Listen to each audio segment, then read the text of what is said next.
Welcome to Rome. This is The Bittersweet Life with Katie Sewell and Tiffany Parks. Hello, this is The Bittersweet Life. I'm Katie Sewell. Tiffany is away this week, but I am joined by my good friend Jennie Spohr. She was on the show not that long ago, talking about a whole lot of things, but maybe most memorably, major drug experience she did and where that led her in her life. I will put the link to that episode in the show notes because I do not remember which number it was at the time. But we are here again, and what else would you like to say about yourself? You're a writer. You have a new book out. Do you want to mention that before we get going? Sure, absolutely. Yes, I'm a writer, and I write historical fiction, and currently I have a historical romance series out. The first book is called Heirs and Spares, Betwixt the Sheets edition. So if you are into romance, you can do either a closed door version, which is like less spicy, and that's just Heirs and Spares closed bed curtains edition, and that's already out. You can get that entire series. But the newer updated spicy versions are the Betwixt the Sheets versions, and Heirs and Spares is out, and also the sequel God and King is out, and then the third book Crown and Thorns will be out very soon. Okay, very exciting. Now that we are not going to be talking about historical fiction today, however, we are here because you have made a major life decision. Jennie is in my writing group, and, you know, this life decision has dramatically affected our writing group as well, I would say. But why don't you tell us what decision you made, and then I'm going to really dig into it with you. Okay, so myself and my family are moving to Dublin, Ireland in 2 weeks. I know, 2 weeks. And you told the writing group this maybe a month ago, something like that. And to us, it seemed like it was something that had come out of the blue. So how much of an impulsive decision is this? It's not super impulsive. I've been thinking about it for a while. I've always wanted to live in Europe or live in different places, sort of imagine living, 4 months out of the year in Italy and 4 months out of the year in, Bath, England or something like that. Was sort of, I would have loved to have done that. And my kids are still in school. And so it was just never something that I was going to do. Well, my kids were still at home. It just felt like too much, obviously too much lugging them around and just a lot of logistics and things like that. So that was always sort of a far off thing for me, but I've always felt a pull to that side of the world. Looking at some of the political situations that are going on in the US and that's been part of it, definitely. Moving, especially having kids and being single. I'm a single woman now. Just looking at the tea leaves, being someone, I write historical fiction. I also have a degree in history and a master's. In a large part studied history. And so just looking at that and looking at our current political situation, I see a lot of writing on the wall that maybe some other people don't see. And so as a single woman, I don't feel as safe as I did last year at this time. So that's part of it as well. But I think really underlying it is that pull to adventure and something new as well. Anything about this people forward to me. So there was a lot of speculative articles about, will people move abroad, during the second Trump administration? Will people flee for the hills? If they're not thrown out of the country, will they run from the country? And it's been written about in a 1,000 different angles, honestly. And it's also been kind of a joke. It's been a joke where people are like, well, let me tell you, if he gets elected again, I'm moving to Ireland or what have you. You are the first person I've actually talked to who is actually leaving the country, because not just because of the political situation, but it's a huge part of why you're doing this. So, give us an example of one of those things that you're afraid of. Okay, so it's a huge part of why I'm doing it now versus later. Right. Not waiting for the kids to be out of the house. Yes. So I do have a 16-year-old daughter, and she's going to be heading into college soon. Already, I am very unsure what the college situation is going to be like for her, even in 2 years with the capitulation that is happening with the universities in the United States. So that already is happening there. Both she and I, and anyone with a uterus listening to this, cannot get reproductive care in over half the states in this country already. That is just going to get worse. And that's not something I want to be living under and in, and not something I want my kids to be living under and in. Just that right there. There are other just horrors of the way that we are treating people, immigrants and citizens alike right now, that are abhorrent to me. I know a lot of people are like, oh, you should stay and fight for the, and you're fleeing and you're a coward, or all these are not, you're not a proud American, or all of these things. And maybe, but also, if I have the ability to do it, I'm lucky and privileged enough to have the ability to do it. And so I am going to take myself and my children out of a situation that I see is ugly and sad and potentially harmful to us. Again, we are upper middle class white people in Seattle, right? Or is something really going to happen to us? Well, I've read The Handmaid's Tale. They need to put that in nonfiction now. I mean, just even the fact that that poor woman who was kept alive on life support when she was basically clinically dead because she was pregnant, and they forced her body to stay alive and gestate a child against the doctor's wishes, her own wishes, her family's wishes, simply because that was the law in that state. And now that family is saddled with the medical debt of that. I mean, just, it's disgusting. And I don't want to live in a country wherein those are values and those in power are perpetuating that in a very, very aggressive manner. So why did you choose Ireland?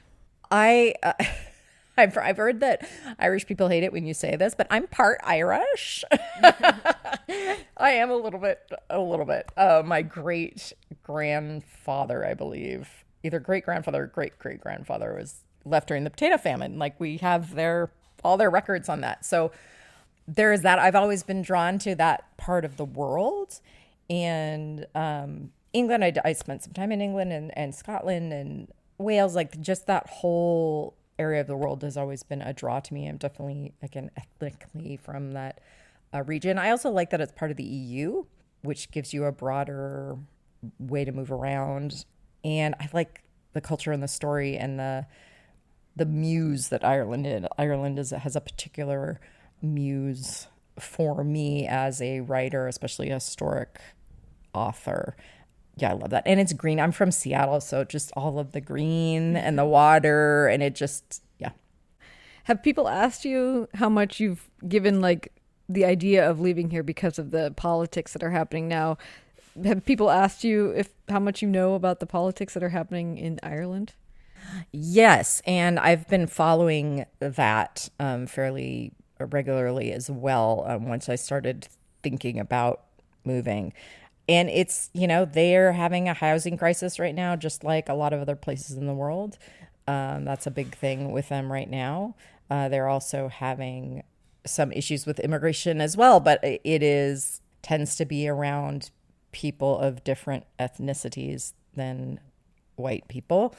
So that's definitely, we're coming into that. And also, yeah, coming in as somebody who is an immigrant and finding a place to live, therefore, taking a space away from someone who's there. Like, I'm very well aware of that and understand the tension that can cause as well. So we're going to be treading lightly, certainly, but also wanting to dive deep into the culture. And it's not, I guess what I'm saying is, Ireland's not a port in the storm, right? It's not like we just have to get out and we have to be in an English speaking country, so we're going to Ireland, right? There was thought behind this actual location just based on my own enjoyment of that region and the history and things like that too. But yeah, we're trying to keep abreast of what's going on there. Yeah. By the way, if you can hear any kind of tape being pulled in the background, this is their family actively packing. Yes. Like right now, like we are sliding this interview in as the packing is occurring. So, this is right up to the moment, Jenny. Like, breaking news. This family is moving to Ireland.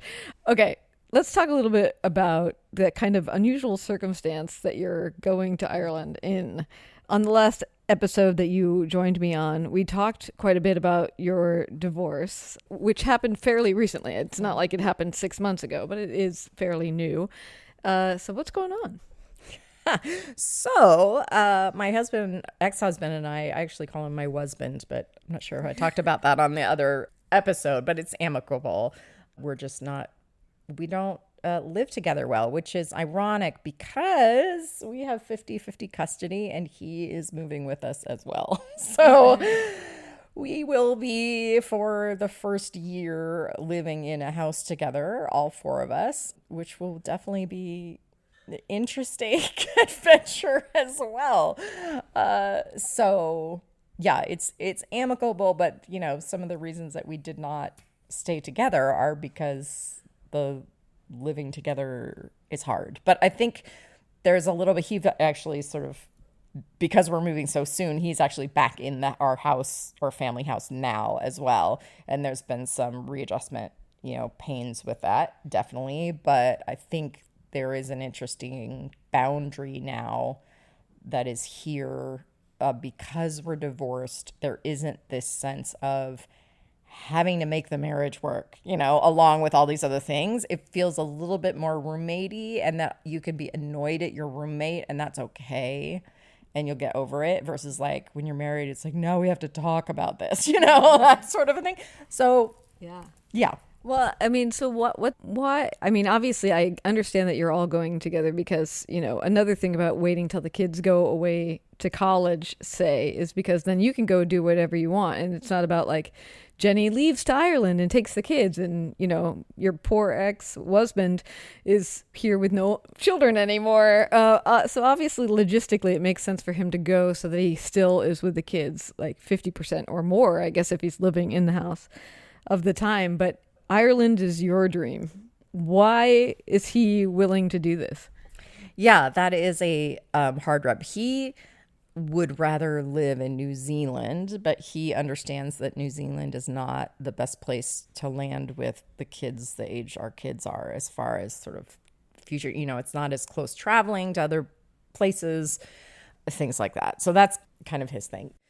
So part of it is definitely, going to an English speaking country, and he sees the benefit of that, not only for himself in finding a job and, making friends easily and things like that, but also for the kids of not having to learn an entire new language to function in the society right away. So he sees the benefit of that. He's also up for an adventure. He's feeling like he's at a time in his life where he'd like to make some new community and maybe pivot a little bit with his own career. He's been doing the same thing for a long time. And it's an opportunity to just try something new for a little bit. And the only, again, 2 more years with our daughter, there is a sense for him that he wants to kind of eke out all the time possible that he can with her. Right. So that makes sense. In politics, is that coming into play for him at all, or is he more here for the adventure and the family of it? Yeah, he's more for the adventure and the family. He's he is much more of a centrist just on all things, politics or otherwise. So I tend to be the dreamer of the family, and he's, when everybody was like, oh, this is going to be, we're turning into Nazis. He's like, no, it's just going to be more like Hungary. And I'm like, oh, because Hungary's great. Like that's like, still so he kind of pulls back into some of those things. There are some, and we can butt heads about those things as well, because there's some things that I see that I say, okay, I think this is going to happen. And he's like, oh, no, pish posh. And then it happens. And I'm like, do you see? I'm not crazy. I'm not making this up. These aren't conspiracy flights of fancy. Like these things are starting to happen. So, but for him, he's not again, to be like, he's a upwardly mobile, white, straight man. He's not had to deal with worrying about things that could happen to him in sort of a harmful way. So it's just not up on his radar. Okay. I was thinking like, how much more should I ask about this personal? Because our writing group is bothering you a little bit about like what personally might his goals be moving back in. But we don't have to go there unless you want to. Well, now everyone listening is going to be like, yes, please get into that juicy. I mean, we were speculating like, hey, you're all going to end up living in a house together for at least a year, possibly 2, maybe even more than that. It's a pretty fresh divorce, I'm sure some people are murmuring behind hands about like, well, what do you think? Jenny's moving back in. Yeah, no. And so my, again, he is a kind person. He is a wonderful father.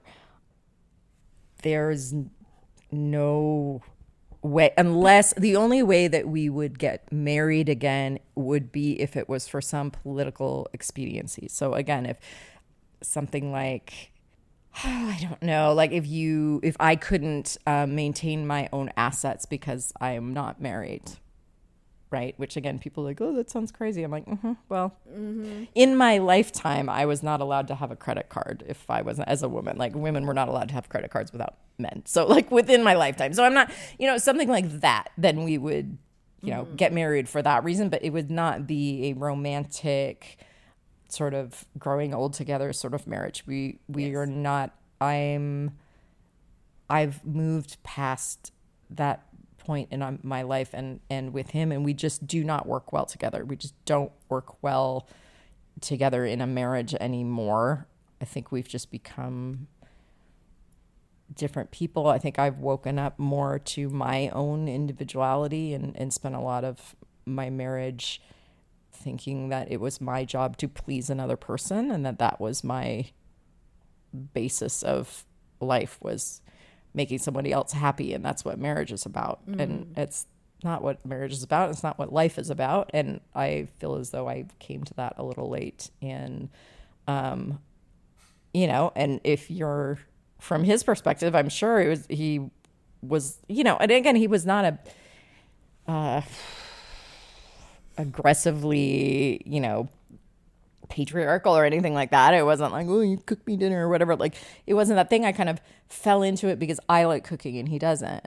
Fast forward 20 years, I am making every single thing, and just it becomes right. And so for him, I'm sure it was great. Like, I did all of the things, and of course you want someone to do all of the things for you. Why would you not want that? And then when I started to stop doing all of the things, I started sort of eking back a little bit of my own life, my own autonomy. That's when things started to get dicey. And I don't want to get back into that dynamic again. And I feel like we're in a place now that I'm able to do that, and he's able to accept that and do stuff for himself, which I think is empowering for him too, to be able to do, some of these things that he just has relied on other people to do for him.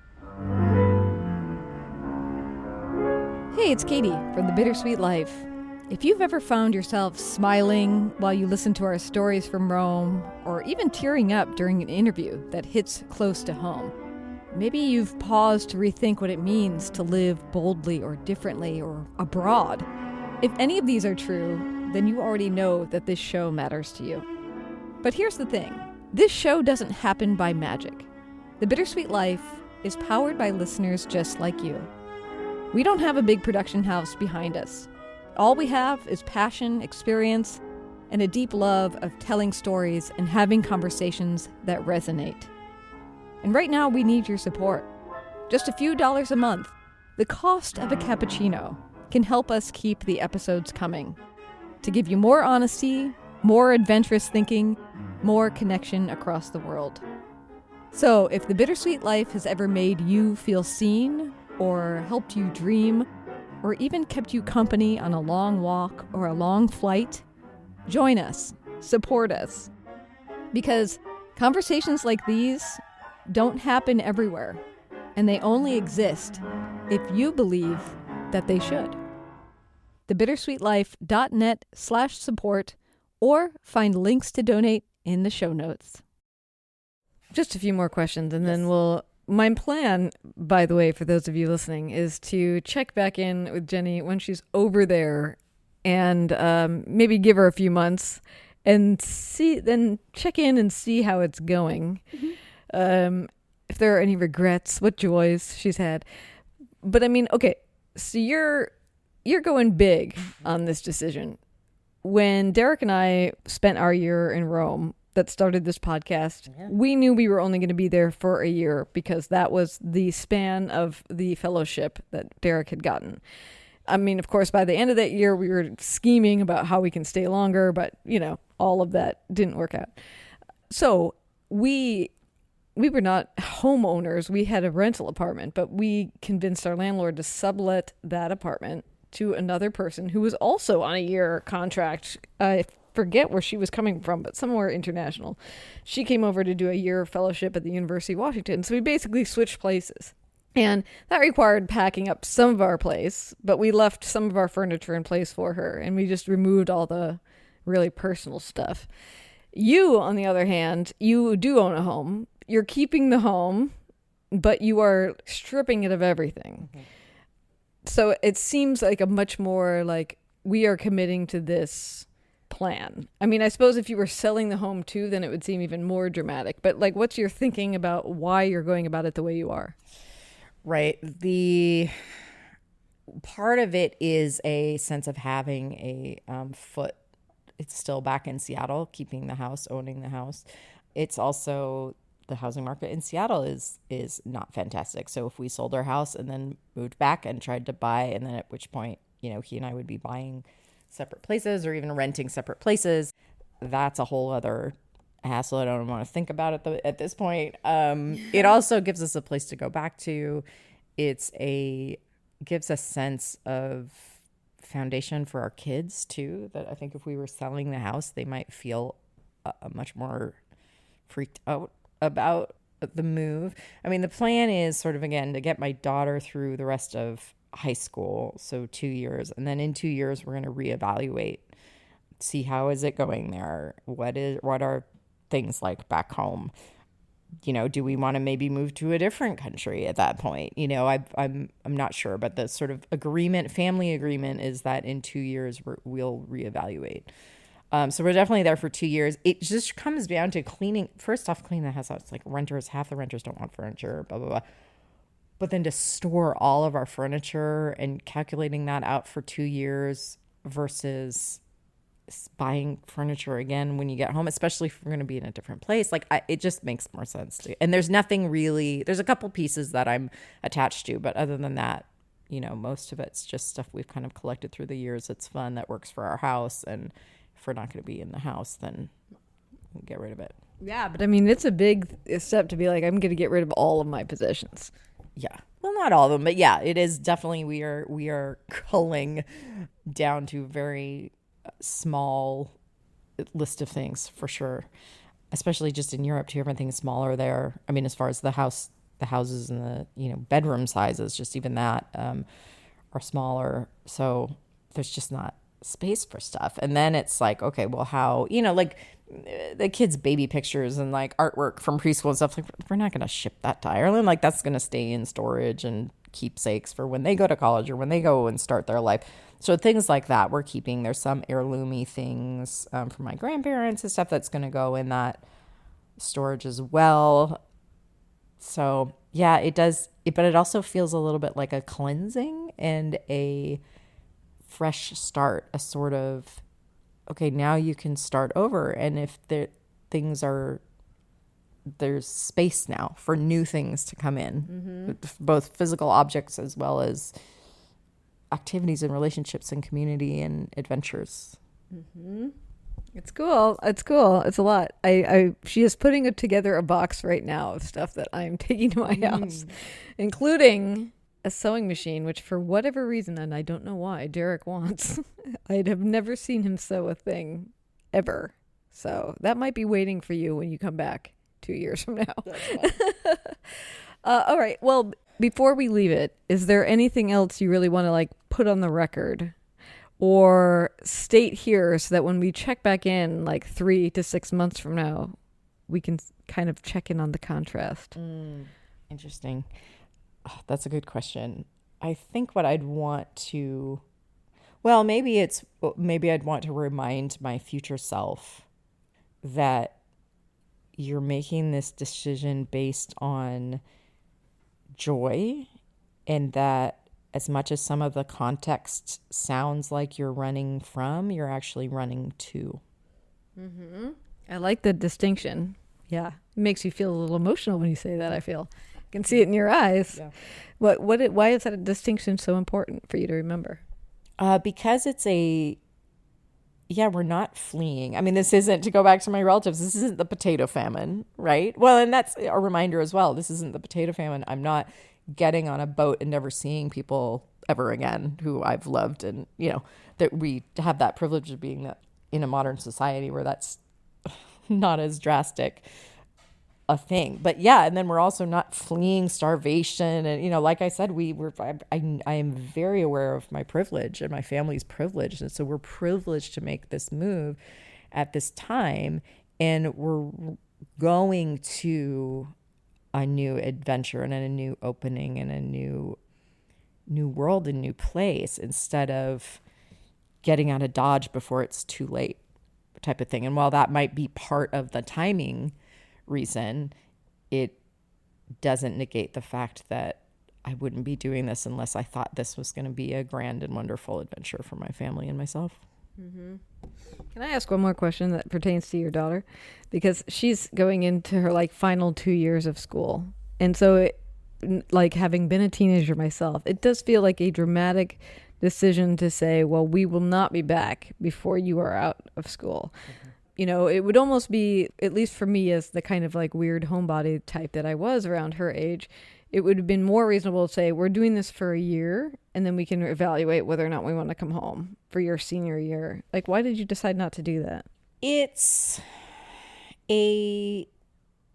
a sense of having to pull up and go make, especially being in school, go make friends, but temporary friends. So are you really going to make, like, you're not going to have this feeling to want to make deep friendships. She's also a little bit quieter of a person, and she makes deep, wonderful friends. That's not a thing. It's just that she's quieter. So the first day at school, she's not going to come home with 20 friends, unlike my son, who's super chatty and like, will all of a sudden, I'm sure within the first week, be like, I'm going to go play it. Chris is down the street. So there's a little bit of that. There's also a program that she's entering. It's called the International Baccalaureate Program, and it's a 2-year program. So it would be chopping off the program right in the middle of itself, and then sort of being unmoored, coming back here academically as well. And she does have, again, does have really good friends. She was very active in the robotics team at her school and some of these other things that are definitely hard for her to leave. But she also, my kids, if you listen to the last episode, my kids came and visited me came with me in London for my last half of being in London, and they really loved it. And it was interesting and cool. And my daughter definitely has those sort of vibes of that kind of ancient, cool, druidy sort of, that stereotypical, those castles and stuff. We kind of have a little bit of a similar vibe with that. So she's excited. And frankly, on election night, she was Googling what AP scores she needed to get to be able to go to St. Andrews in Scotland. So so maybe she was like leading the charge as far as that's concerned. A little bit. I mean, she was a little bit like, I am out of here. I'm moving abroad. Uh-huh. Yeah. All right. Well, the one big loss to the family will be this fuzzy bundle that is sitting currently in your lap. Yes, my sweet little King Charles Spaniel. Her name's Penny, and she's adorable. Part of the housing issue is dogs. It's very interesting. Most rentals will not take dogs, but they will take cats. And here in the U.S., at least in Seattle, it's the opposite. Like, people are fine with dogs. Generally, less big dogs, right? So King Charles Spaniel, she's only 15 pounds. Versus like a Great Dane. Nobody wants to rent a Great, that sort of thing. But then cats, right? Because they pee and you cannot get that smell out. Come hell or high water. So that was an interesting thing as well. I will say the husband kind of put the kibosh on the dog too. So it was this, it's even harder to find a rental for what we need. And then he was like, look, if part of the reason we're going there is traveling, this dog, what are we going to do with this dog if you want to take a 3-day vacation to France? That's going to be, it's too much hassle. So there was almost a little bit of like either the dog goes or I go, I'm like, oh, okay, if you don't go, husband, nobody's going, right? Because I'm not going to separate him from his children or his children from their father. So that it wasn't an easy decision. It's heartbreaking. She's very sweet, a dog, but we have found really good family friends of ours who have actually spent quite a bit of time with her are going to take her. My friend jokes where we're fostering to adopt because it's this whole 2-year, like, okay, you're definitely going to have her for 2 years, but then what, sort of thing. And they love her and she enjoys hanging out with them. They've got 2 kids the same ages as mine. And so I know she's going to be loved and well cared for and adored. So that helps that separation. But yeah, I'm a little heartbroken about my little doggo. Yes, but the 2 cats are going. So yes, the 2 cats, and they will be very happy that the dog is not coming as well. So Penny just gave me a look, so I don't by any means think she understands what we're talking about here. But who knows? Who knows? All right. Well, we will leave it there. Best of luck. I think the writing group's going to be on life support for the next 2 years until you come back. So hopefully you do come back. But if you don't, I'll understand. But yeah, we'll miss you very much. Thank you. Well, I am lobbying for writers group retreat in Ireland. Yes. Maybe more than once. Yeah. Although once we're all in your house, who knows? You mean you'll stay? You're going to come and stay? You'll be like, why did I want these 3 here? No yeah. way. I will take you guys any day of the week. All right. Well, we'll leave it there. And until next time, this is The Bittersweet Life. I'm Kitty Sewell. And I'm Jennie Spohr. Talk to you soon. Bye. We welcome your feedback, show topic ideas, or questions. You can always reach the show by emailing bittersweetlifepodcast@gmail.com or through thebittersweetlife.net.